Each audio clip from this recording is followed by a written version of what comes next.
Nous sommes en mars 2014, la veille de mes 24 ans.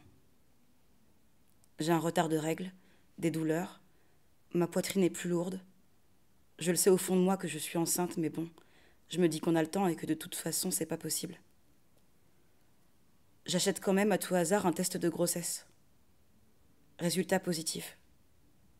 Je recommence parce que je veux pas y croire. Je fais 6 tests, 6 positifs. Mon monde s'écroule. J'ai 23 ans et je suis dans l'incapacité de m'occuper correctement de moi-même. Alors d'un enfant. La pharmacienne me dévisage. Elle a compris. Elle me glisse un subtil. Vous ne vous protégez pas ? À notre époque, franchement. J'ai pas l'énergie de lui répondre ou de lui raconter ma vie. Elle m'a cataloguée, ça se voit, ça se sent. Je sors honteuse de la pharmacie. Le soir même, j'ai ma soirée d'anniversaire avec une trentaine de copains. Je ne peux pas annuler, je dois y aller, je dois le faire. Sauver les apparences, ça semble si important dans ce genre de situation. Je m'assois dans mon hall d'immeuble et je réfléchis. Quelle solution ? Qui appeler ? Et puis je me souviens qu'un copain m'a parlé d'un site qui permet de prendre rendez-vous rapidement sur Internet avec des praticiens. Cette solution me paraît la meilleure. Me voilà donc devant mon ordinateur en quête d'un gynécologue. Je choisis une femme, je trouve ça plus rassurant. Elle a un joli prénom. Ça me rassure aussi, je ne sais pas trop pourquoi. Les hormones, sûrement. Elle a un cabinet dans le 16e. Je ne connais pas bien ce quartier, mais peu importe puisqu'elle me prend dès le lendemain. Je suis soulagée, j'ai rendez-vous à 16h. Je ne connais rien à l'IVG et je ne me renseigne même pas, imaginant que tout se déroulera demain et que je suis libre de passer ma soirée d'anniversaire sereinement, sans trop penser à tout ça. Voilà, je suis dans la salle d'attente. J'ai pas dormi de la nuit, je suis crevée et autour de moi, des photos d'enfants partout. Des posters roses, des posters bleus, des bébés, des familles. Je sens quelque chose de lourd tout au fond de ma poitrine, mais j'essaie de le refouler et de me concentrer sur la pile de tabloïds étendue sur la table basse. J'entends mon nom. Je me lève et je me dirige vers cette femme brune. Je suis marquée par sa beauté et son sourire. Elle est tout de suite très gentille et très maternelle. Une fois la porte close, elle me dit « Vous êtes enceinte, n'est-ce pas ?» Je ne sais pas trop comment elle l'a su, mais à ce moment-là, je me sens soulagée. Elle était si souriante, je me sentais tellement en sécurité. Je n'ai pas le temps de lui répondre qu'elle me demande de la suivre et de m'allonger pour qu'elle m'ausculte. Je m'exécute. Elle semble si sûre d'elle que je la suis sans sourciller. Une fois allongée, elle prépare la machine d'échographie tout en me parlant. Elle me dit à quel point un enfant c'est merveilleux. Elle en a 3 et ils ont changé sa vie. Je me sens de plus en plus mal, mais aucun mot ne peut sortir de ma bouche. Elle me demande de baisser ma jupe et de lever mon t-shirt. Encore une fois, je m'exécute. Elle continue de me parler de ses enfants et puis d'un coup, juste avant qu'elle pose sa machine sur mon bas-ventre, j'ai un déclic et je sors tel un râle. Je veux avorter. De longues secondes se passent avant qu'un mouvement ou qu'un son ne traverse la pièce. Elle range la machine méticuleusement. Elle ne dit plus rien et ne sourit plus. Elle me palpe le ventre et me dit « Vous êtes enceinte d'au moins 5 semaines, vous pouvez vous rhabiller. » Je ne comprends pas pourquoi je n'ai pas d'échographie. Pourquoi c'est aussi rapide, mais je me rhabille et je la rejoins dans son bureau.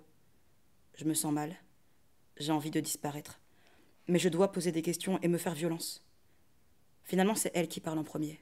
« Vous êtes sûre de vouloir avorter, cet enfant aura vos yeux. » Pour la petite histoire, j'ai des grands yeux clairs.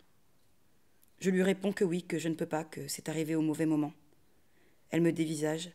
Elle sort une feuille de soin, oui, le papier marron, prétextant ne pas prendre la carte vitale, alors que je vois très clairement la machine sur son bureau. Elle me demande 90 €. Je lui donne en espèces.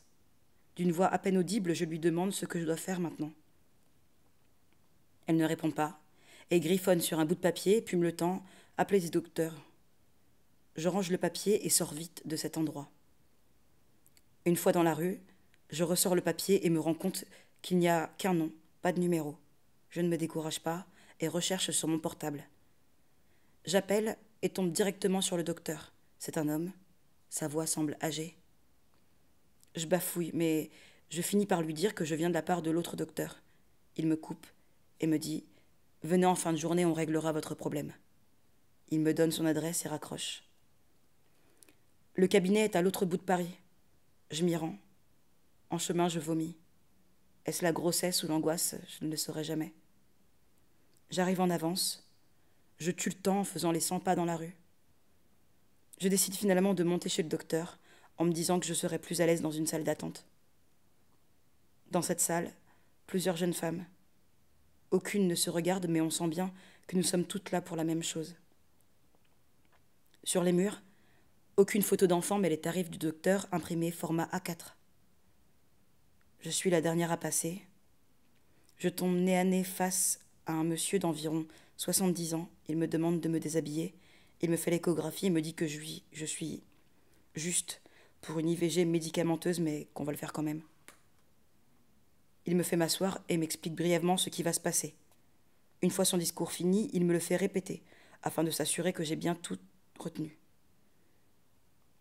Il sort une feuille blanche, la feuille de suivi, et c'est à ce moment-là que je comprends que son bureau en est truffé. Il en a partout, par terre, sur la commode, à côté du téléphone, sur le bureau. On est littéralement à l'usine. Je remplis la feuille et lui rends. Avant de me donner les cachets, il me demande de le payer. Le prix est très élevé. Mais je ne m'en souviens plus, cette partie-là de l'histoire est nébuleuse pour moi.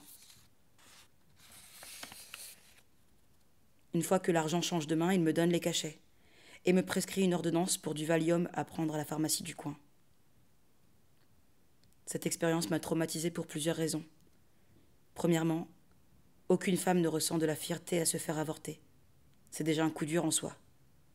Deuxièmement, tomber sur ce type de médecin donne envie de se jeter dans la Seine. La souffrance psychologique et morale double toutes les secondes. Et enfin, la douleur physique mêlée à tout ça. Je ne sais pas si ces prétendus docteurs se rendent compte du mal qu'ils font, mais je voudrais dire à chaque femme qui pourrait être amenée à rencontrer ce genre d'individu, n'ayez pas honte, ne pleurez pas, et par-dessus tout, vous n'êtes pas seule.